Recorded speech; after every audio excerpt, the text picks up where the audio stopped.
Hi all. I feel that you are much familiar with now the concepts of risk, return, what are the different types of risk, how you can measure risk and so on. Now we are moving into yet another important area or a theory which comes under the risk and or the concept of risk. It's known as capital asset pricing model. So in this entire session, we'll go through the various aspects of capital asset pricing model.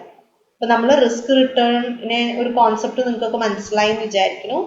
നമ്മൾ ഈ ഒരു കോൺസെപ്റ്റിൽ risk എന്താ, return എന്താ, expected return എന്താ, പല തരത്തിലുള്ള risk എന്താ, sources എന്താ, അതിൽ തന്നെ അൺസിസ്റ്റമാറ്റിക്, സിസ്റ്റമാറ്റിക്, ഇത് ഓരോന്നും എങ്ങനെയാണ് മെഷർ ചെയ്യുക, ഇതൊക്കെ നമ്മൾ നോക്കി.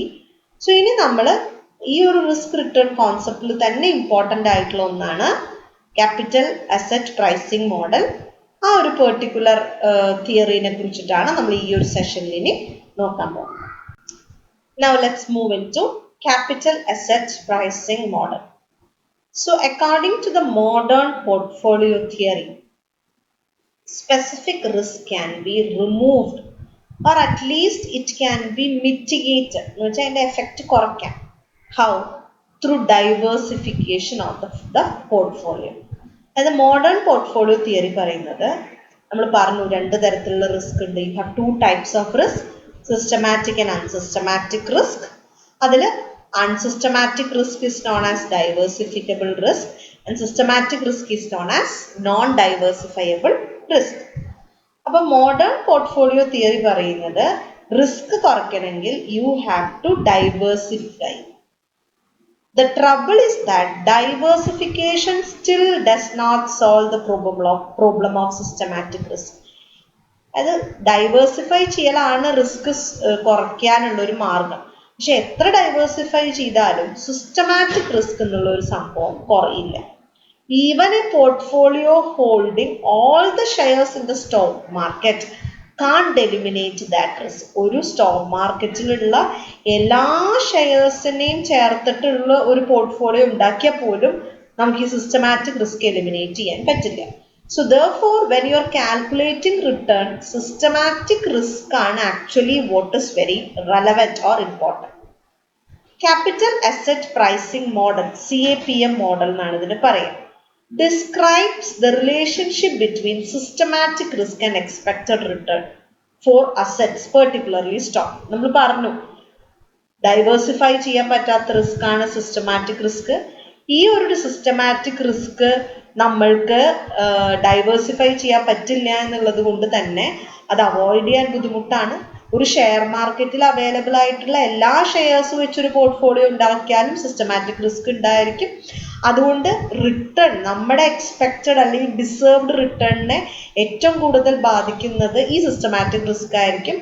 അതുകൊണ്ട് what is the relationship between systematic risk and expected return for assets, അത് അറിയേണ്ടത് വളരെ ആവശ്യമാണ്. അത്തരമൊരു റിലേഷൻഷിപ്പ് എന്താണ് എന്ന് എക്സ്പ്ലെയിൻ ചെയ്യുന്ന ഒരു മോഡലാണ് capital asset pricing model. But this is popularly used for stocks അല്ലെങ്കിൽ ഷെയർസ് ആണ്, especially for pricing risky securities. Highly risk ഉള്ള ഷെയർസ് ഉണ്ടാവും. അത്തരം ഷെയർസിന് പ്രൈസ് ഡിസൈഡ് ചെയ്യാൻ വേണ്ടിയിട്ട് നമ്മൾ ഉപയോഗിക്കുന്ന ഒരു മോഡലാണ് capital asset pricing model. So basically this model shows the relationship between systematic risk and expected return. So അതാണ് what do you mean by capital asset pricing model എന്ന് പറയുന്നത്. So now let's see the formula of capital asset pricing model. It means that according to the capital asset pricing model, we state that sigma Ri is equal to Rf plus beta E into Rm minus Rm, where Rf is the risk-free rate, beta I is the beta of the security, Rm is the market return. So this is just the formula of CAPM. In the next coming slides, we'll look more into details of this particular formula. Now let's see how we are going to interpret this formula. So normally when an investor is making an investment, taking a risk. So he is expected to be compensated for the risk which he is taking by buying a particular share as well as the time value of money. So the risk-free return, that is RF, will help the investor get the time value of money. The other component, RM minus RF, that is the component which is in account for the investor taking the additional risk, and beta I is the systematic risk of that potential investment, the measure of the systematic risk. If the stock is higher, more will be the risk, and if the if the beta is higher, more will be the risk, and vice versa.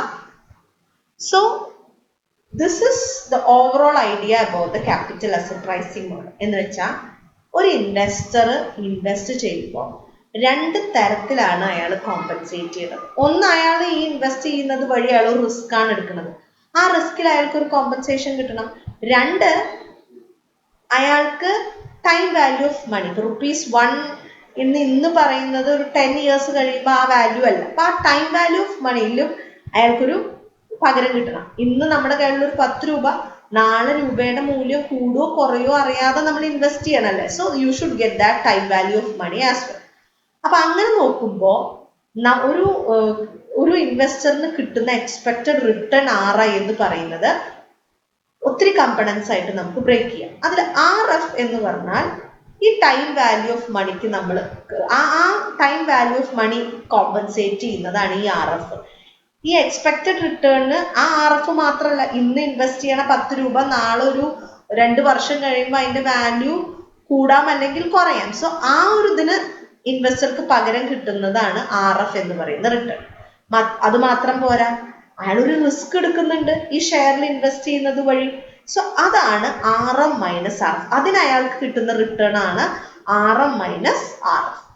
ഇനി basically ആ മാർക്കറ്റും നമ്മളുടെ risk free റിട്ടേണിന്റെ difference ആണല്ലോ RM minus RF എന്ന് പറഞ്ഞാൽ. Basically ഇത് influence ചെയ്യുന്നത് systematic risk ആണ്.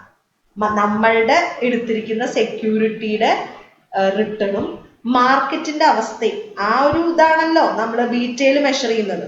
സോ ഈ ഡിഫറൻസിനെ ഇൻഫ്ലുവൻസ് ചെയ്യുന്നത് ആക്ച്വലി ബീറ്റ വാല്യൂ ആണ്.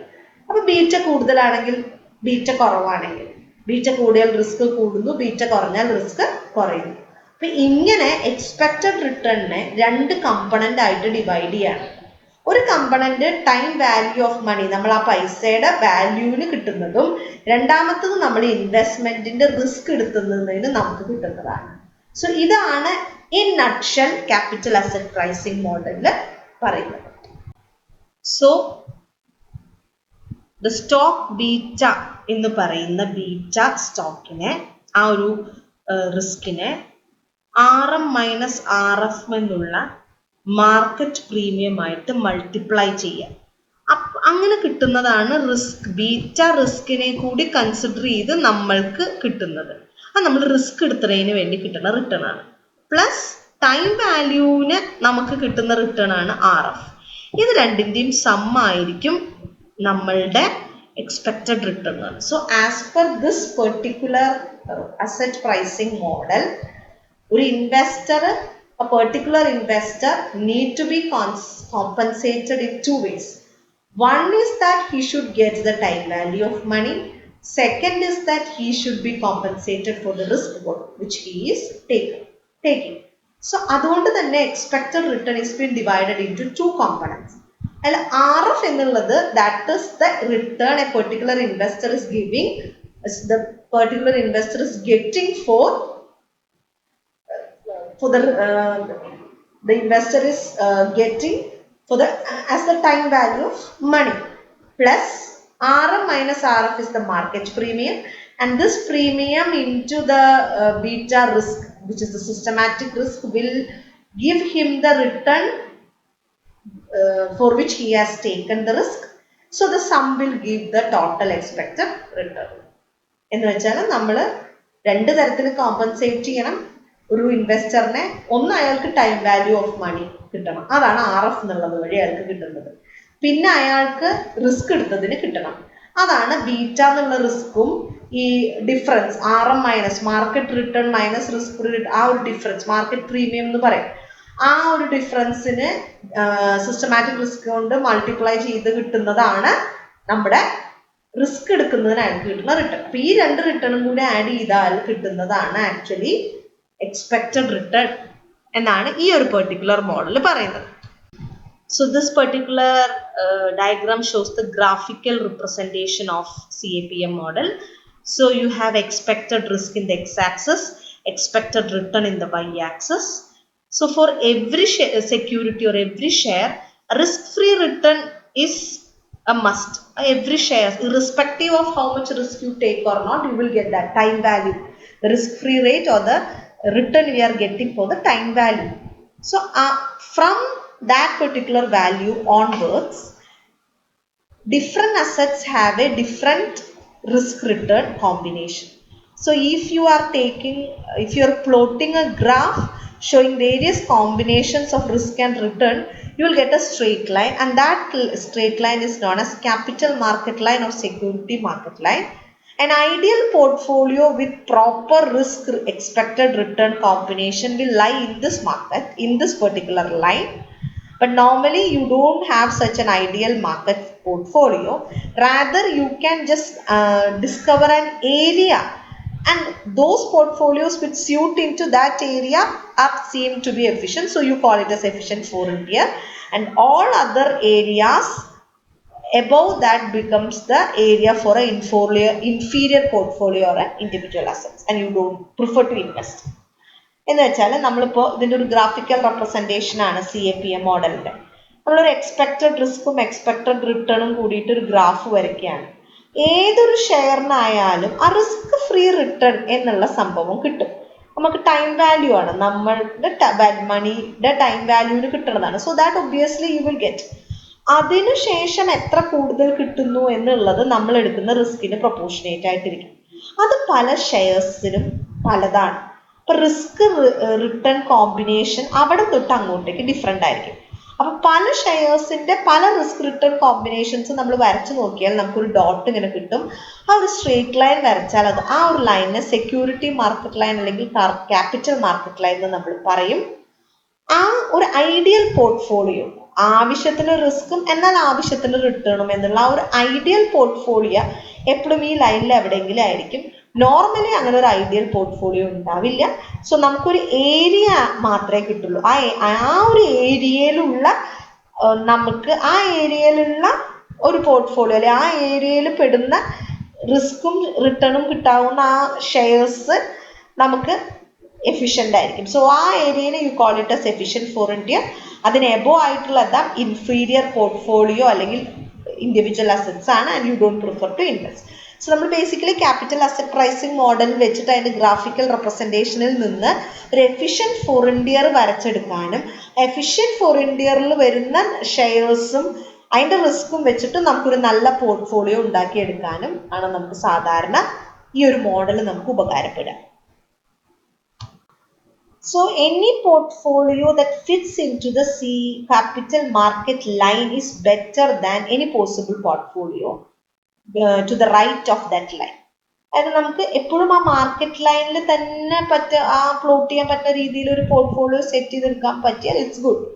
But it is always better ആ ഒരു ലൈനിൽ അപ്പുറം ഇപ്പുറം കിടക്കുന്ന പോർട്ട്ഫോളിയോനെക്കാട്ടിലൊക്കെ എപ്പോഴും അതായിരിക്കും നല്ലത്. ആ റൈറ്റ് ഓഫ് ദ ലൈനിൽ വരുന്ന ഒരു പോർട്ട്ഫോളിയോനെക്കാട്ടിലും ആ ലൈനിൽ തന്നെ ഉള്ളൊരു പോർട്ട്ഫോളിയോ കിട്ടുന്നതാണ് നല്ലത്. പക്ഷേ at some point it's just a theoretical portfolio can only be constructed. അപ്പം നമുക്കതൊരു തിയററ്റിക്കൽ കോൺസെപ്റ്റാണ്. പെർഫെക്റ്റ് ആ ലൈനിൽ വരുന്ന രീതിയിലുള്ളാവുന്ന ഒരു portfolio is just a theory. അതുകൊണ്ട് തന്നെ you are just able to identify a frontier or an area in which the portfolios that have a definite risk and the definite return will give you expected return എന്നുള്ള രീതിയിൽ ഒരു area identify ചെയ്യാനേ നമുക്ക് പറ്റുള്ളൂ.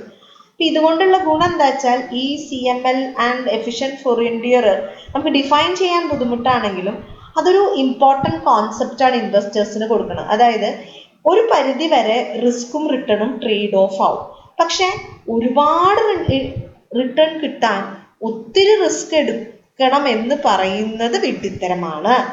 മറിച്ച് നമ്മൾ ഒരു particular area identify ചെയ്യുക, അവിടെയുള്ള റിസ്ക്കും അവിടെയുള്ള റിട്ടേണും ആ ഒരു ഏരിയ ഫോർ ഇന്ത്യയിൽ ഉള്ള എക്സ്പെക്റ്റഡ് റിട്ടേണും എക്സ്പെക്റ്റഡ് റിസ്ക്കും നോക്കുക, അതനുസരിച്ചിട്ടുള്ളൊരു പോർട്ട്ഫോളിയോ സെലക്ട് ചെയ്യുക. അതിനപ്പുറത്തേക്ക് കൂടുതൽ റിസ്ക് വരുമ്പോൾ കൂടുതൽ റിട്ടേൺ വരുന്നത് നമുക്ക് പറയാൻ പറ്റില്ല.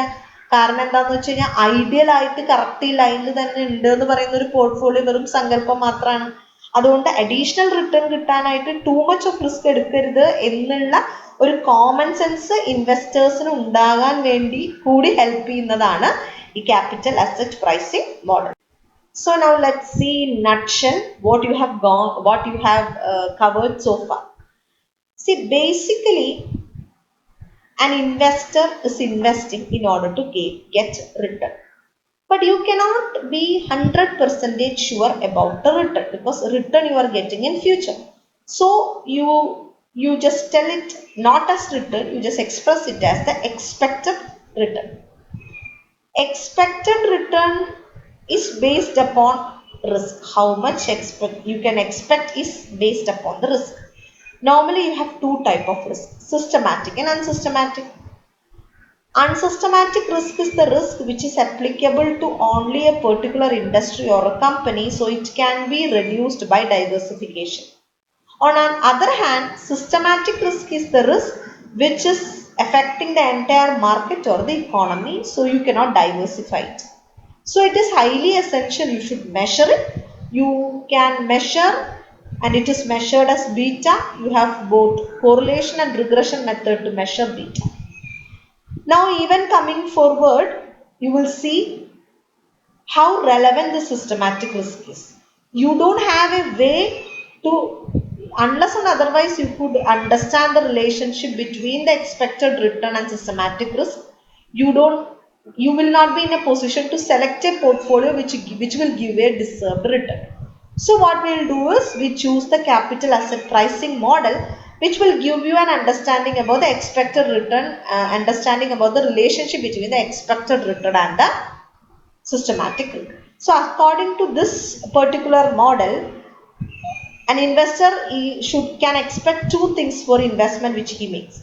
One is he will get a return for the time value. Second is he will get a return for the risk he is bearing. So first point, the time value is RF. For this he gets the risk-free return. And for taking the risk he will get RM minus RF into beta, in which beta is the systematic risk. So more is the risk, more is beta, and vice versa. So in using the capital asset pricing model, maybe you can graphically plot it. The risk-free return is the return which everyone will get irrespective of the shares which he or she purchases. After getting how much more you should get to cover the risk, that particular depend upon the different combination of the expected return and risk, which we plot will give you a line known as the security market line or the capital market line. An ideal portfolio will always lie in this particular line, but nowhere you will have an ideal portfolio. It's just a theoretical concept. You just can identify an area, and in that particular area you will have a definite combination of a risk and expected return, and that particular area is called efficient frontier. A portfolio which falls into this efficient frontier will give you deserved result or return. But besides being able to defining this clearly, the main advantage of CAPM is that if you are able to identify the frontier, you will have an understanding that to what limit you can take the risk. You will not be in a position to think that how much risk you take, accordingly you will get the return. No, it will not happen. Ultimately there will be a trade-off, and since there is no ideal portfolio, it's always good to compromise a particular on a particular risk for a deserved return. നമ്മൾ investment മാനേജ്മെന്റിന്റെ risk return കോൺസെപ്റ്റിൽ പഠിച്ചത് ഒരാൾക്ക് invest ചെയ്യുന്നത് return കിട്ടാനാണ്. ആ return നമുക്ക് സ്ഥിരമില്ല, അത് ഫ്യൂച്ചറിൽ കിട്ടുന്നതാണ്. നമുക്ക് സ്ഥിരമായിട്ട് ഇത്ര കിട്ടുമെന്ന് പറയാൻ പറ്റാത്തതുകൊണ്ട് നമ്മൾ അതിനെ എക്സ്പെക്റ്റഡ് റിട്ടേൺ എന്ന് പറയുന്നു. ഈ എക്സ്പെക്റ്റഡ് റിട്ടേൺ റിസ്കിനെ ആശ്രയിച്ചിട്ടാണ് ഇരിക്കുക. പൊതുവിൽ നമുക്ക് രണ്ട് തരത്തിലുള്ള റിസ്ക് ഉണ്ട്, സിസ്റ്റമാറ്റിക് റിസ്ക്, അൺസിസ്റ്റമാറ്റിക് റിസ്ക്. ഒരു പെർട്ടിക്കുലർ കമ്പനീനെ അല്ലെങ്കിൽ ഒരു പെർട്ടിക്കുലർ ഇൻഡസ്ട്രീനെ ബാധിക്കുന്ന റിസ്കിനെ നമ്മൾ അൺസിസ്റ്റമാറ്റിക് റിസ്ക് എന്ന് പറയും. അത് നമുക്ക് ഡൈവേഴ്സിഫൈ ചെയ്യാൻ പറ്റും. ഇനി അത്തരം അല്ലാതെ മൊത്തം മാർക്കറ്റിനോ ഇക്കോണമിനോ ബാധിക്കുന്ന റിസ്കിനെ നമ്മൾ സിസ്റ്റമാറ്റിക് റിസ്ക് എന്ന് പറയും. അപ്പൊ ഈ സിസ്റ്റമാറ്റിക് റിസ്കിനെ നമ്മൾക്ക് ഡൈവേഴ്സിഫിക്കേഷനിലൂടെ മാറ്റാൻ പറ്റില്ലെങ്കിലും മിനിമം നമ്മളത് ക്വാണ്ടിഫൈ ചെയ്തെങ്കിലും വെക്കണം. അപ്പം അങ്ങനെ ക്വാണ്ടിഫൈ ചെയ്യാൻ നമ്മൾ മെഷർ ചെയ്യണം. അതിന് ബീറ്റ എന്ന് പറയും. അത് കോറിലേഷൻ റിഗ്രഷൻ ഒക്കെ മെത്തേഡ് വെച്ചിട്ടാണ് നമ്മൾ മെഷർ ചെയ്യുന്നത്. ഇനി നമ്മൾ സിസ്റ്റമാറ്റിക് റിസ്കും നമുക്കങ്ങനെ പൂർണ്ണമായിട്ട് ക്വാണ്ടിഫൈ ചെയ്തിട്ടും കാര്യമില്ല. എക്സ്പെക്റ്റഡ് റിട്ടേണിനെ ഇങ്ങനെ ഈ സിസ്റ്റമാറ്റിക് റിസ്ക് റിലേറ്റ് ചെയ്യുന്നു എന്ന് അറിഞ്ഞാൽ മാത്രമേ നമുക്ക് സിസ്റ്റമാറ്റിക്കിനെ റിസ്കിനെ ഉൾക്കൊണ്ടുകൊണ്ടുള്ളൊരു പോർട്ട്ഫോളിയോ എഫിഷ്യൻ്റ്ലി തിരഞ്ഞെടുക്കാൻ പറ്റൂ. അതിന് നമ്മൾ ക്യാപിറ്റൽ അസറ്റ് പ്രൈസിങ് മോഡലാണ് ഉപയോഗിക്കുന്നത്. സോ ഇത് ഈ ഒരു മോഡൽ പറയുന്നത് ഇൻവെസ്റ്റ്മെന്റ് നടത്തുന്ന ആൾക്ക് രണ്ട് കാര്യത്തിന് അയാൾ കോമ്പൻസേറ്റ് ചെയ്യപ്പെടണം. ഒന്ന്, അയാൾ എടുക്കുന്ന ടൈം വാല്യൂ ഓഫ് മണിക്ക് അയാൾക്ക് കിട്ടുന്ന റിട്ടേൺ. പിന്നെ ഒന്ന്, അയാൾ എടുക്കുന്ന റിസ്കിന്. ആ ടൈം വാല്യൂ ഓഫ് മണിക്ക് കിട്ടുന്നതിന് നമ്മൾ റിസ്ക് ഫ്രീ റിട്ടേൺ എന്നും RF എന്ന് പറയും. ഇനി റിസ്ക് എടുക്കുന്നതിന് അയാൾ കോമ്പൻസേറ്റ് ചെയ്യപ്പെടുന്നതിൻ്റെ ആ റിട്ടേണിനെ RM minus RF into beta പറയും. ആ ബീറ്റയാണ് അവിടെ സിസ്റ്റമാറ്റിക് റിസ്ക്. ബീറ്റ 1 ആണെങ്കിൽ ഗ്രേറ്റർ ദാൻ 1 ആണെങ്കിൽ റിസ്കിയർ എന്നും കുറവാണെങ്കിൽ ലെസ് റിസ്കി എന്നാണ് നമ്മൾ പറയുക. അപ്പോൾ നമ്മൾ ഇതൊരു ഗ്രാഫിക്കലി പ്ലോട്ട് ചെയ്യുകയാണ്. എക്സ്പെക്റ്റഡ് റിസ്ക്കും റിട്ടേണും കൂടി പ്ലോട്ട് ചെയ്യുകയാണെങ്കിൽ ആ റിസ്ക് ഫ്രീ റിട്ടേൺ വരെ എല്ലാവർക്കും കിട്ടുന്ന റിട്ടേൺ ആണ്. അത് കഴിഞ്ഞിട്ട് എത്ര കൂടുതൽ കിട്ടണം എന്നുള്ളത് പല അസറ്റിനും പല റിസ്ക് റിട്ടേൺ കോമ്പിനേഷൻസ് ആയിരിക്കും. അപ്പം നമുക്കൊരു പല റിട്ടേൺ റിസ്ക് കോമ്പിനേഷൻ ഫോർ പല അസറ്റുകൾ നമ്മൾ അല്ലെങ്കിൽ പല ഷെയർസ് നമ്മൾ ഗ്രാഫിക്കലി പ്ലോട്ട് ചെയ്യുമ്പോൾ നമുക്കൊരു സ്ട്രേറ്റ് ലൈൻ കിട്ടും. അത് ക്യാപിറ്റൽ മാർക്കറ്റ് ലൈൻ അല്ലെങ്കിൽ സെക്യൂരിറ്റി മാർക്കറ്റ് ലൈൻ എന്ന് പറയും. ഒരു ഐഡിയൽ പോർട്ട്ഫോളിയോ എപ്പോഴും ആ ലൈനിലാണ് കിടക്കുക. പക്ഷെ ഒരിക്കലും നമുക്കൊരു ഐഡിയൽ പോർട്ട്ഫോളിയോ കിട്ടില്ല.